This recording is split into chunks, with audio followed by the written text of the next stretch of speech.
Umakini unahitajika Simba Sport kuvuka hapa mlipo. Simba wameingia kwenye mtihani mwingine wa kufanya mabadiliko katika benchi la ufundi.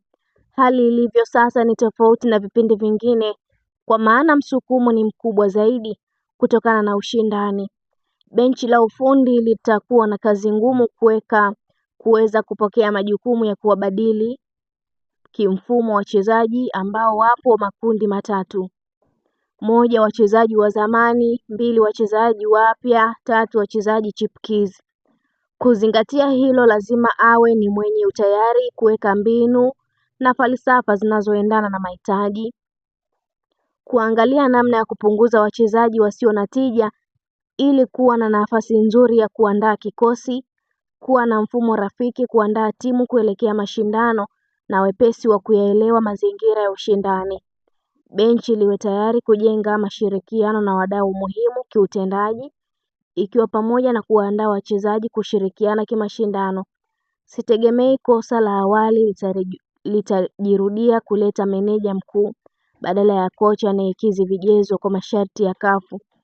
Orodha yaliyoomba 240, miongoni mwao 136 wana vigezo husika. Ni kazi ngumu kuchambua, ila mkiweka weledi ni rahisi mno. Wale mliowataja juzi wote wanakidhi kwa muono wangu, ila ninajua kuwa kuna majina yaliyoongezeka, ila hawa naamini wataweka mambo sawa. 1, Eric Tinkler; 2, Emin El Karma pamoja na Steven Van Baka. Ile habari ya mmeimarika kusini nadhani mngeachana nayo. Kwanza, alipotoka si pazuri na alipo pia si pazuri. Kwa mwenye maono ya kuangalia vitu vingi kwa undani, mambo ni mengi mno. Kumbukeni, Simba haiwezekani iende msimu wa Krismasi bila ya kuwa na benchi la ufundi. Fanyeni yote, ila hilo mzingatie hilo. Nina taarifa za uhakika kuwa vikao vya kamati na bodi vinaendelea, hivyo jua la leo au kesho halitazama bila ya maamuzi ya bodi. Hivyo kocha wa klabu ya wekundu wa Msimbazi Simba anatakiwa kutangazwa leo jioni ama usiku ama kesho. Vigezo muhimu ambavyo Simba wanapaswa kuzingatia ili kumpata kocha mwenye uweledi, uwezo na atakayetoa mafanikio ya kweli, hasa wakati huu ambapo waombaji ni wengi. 1, falsafa ya uchezaji, playing philosophy. Kocha awe na mtindo wa soka unaoendana na Simba, soka la kushambulia, kumiliki mpira na kushinda. Awe anayebadilika kulingana na mpinzani, si kocha wa mfumo mmoja tu. Uzoefu na rekodi ya mafanikio, hiyo ni mbele. Awe amewahi kufundisha klabu kubwa au za presha kubwa, rekodi yake ionyeshe ubingwa au nafasi za juu. Mafanikio kwenye mashindano ya kafu au ligi zenye ushindani mkubwa, sio jina kubwa tu bali matokeo halisi. 3, uelewa wa soka la Afrika. Kocha awe anaelewa mazingira ya soka la Afrika, viwanja, ratiba, usafiri, aina ya waamuzi. Kama anatoka nje ya Afrika, awe tayari amewahi kufanya kazi ya Afrika au ana wasaidizi wenye uzoefu wa Afrika. Uwezo wa kusimamia wachezaji wakubwa, hiyo ni 4. Simba Sport na wachezaji wenye majina makubwa na presha ya mashabiki. Kocha awe kiongozi imara, strong personality. Awe na nidhamu lakini pia mawasiliano mazuri. Aweze kudhibiti migogoro ya vyumba vya kubadilishia nguo, ya dressing room. 5, maendeleo ya wachezaji, player development.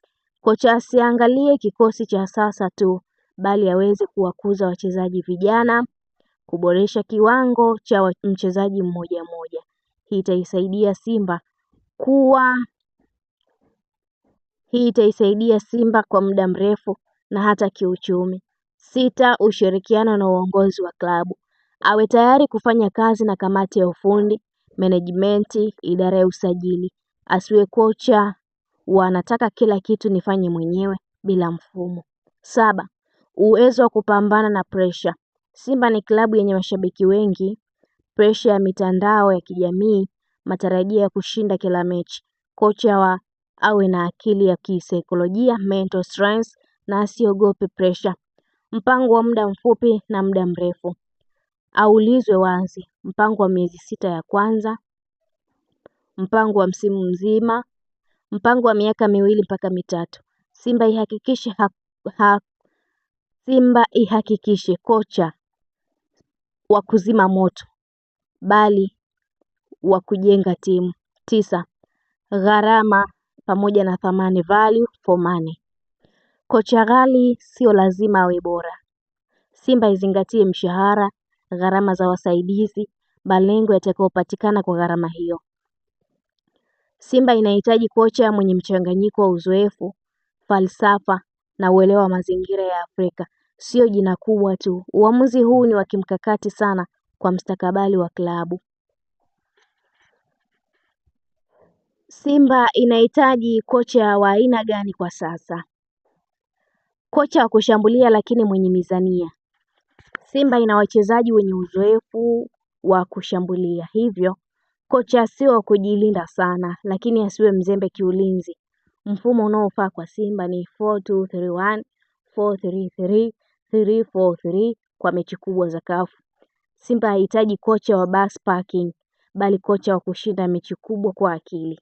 Tatizo kubwa Simba ilikuwa nalo: 1, kukosa mwendelezo wa kiufundi. Simba imekuwa ikibadilisha makocha mara kwa mara, hakuna falsafa inayodumu. Kocha mpya lazima apewe muda, msaada wa uongozi, uhuru wa kiufundi. Simba kuogopa mechi kubwa. Simba mara nyingi hushinda ligi kirahisi, lakini hupoteza mechi za pressure za CAF. Kocha lazima awe mtaalamu wa mechi za knockout, mwenye uzoefu wa robo fainali na kuendelea. Matatizo ya safu ya ulinzi. Simba hufunga mabao mengi lakini hufungwa kwa makosa madogo.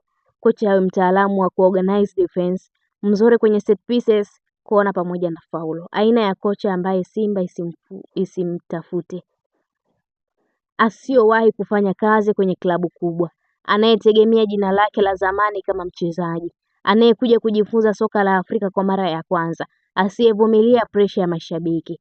Profaili sahihi ya kocha wa Simba. Sifa muhimu: umri miaka 45 mpaka 60, uzoefu wa miaka 10 na kuendelea kama kocha mkuu, ameshinda angalau ubingwa mara moja mkubwa au kufika hatua za juu CAF, ana wasaidizi imara, fitness pamoja na tactical analyst.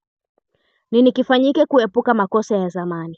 Simba ifanye haya: iunde kamati ya ufundi huru, iweke malengo yaliyoandikwa mkatabani, iache mabadiliko ya makocha kwa presha ya mashabiki, iweke mfumo ambao kocha akiondoka falsafa ibaki. Simba haitaki kocha wa kuzima moto. Simba inataka kocha wa kujenga timu, kushinda ligi na kufika mbali CAF. Uamuzi huu ukifanyika kwa akili, Simba inaweza kutawala ligi, kurejea fainali za CAF ndani ya miaka 2 mpaka 3.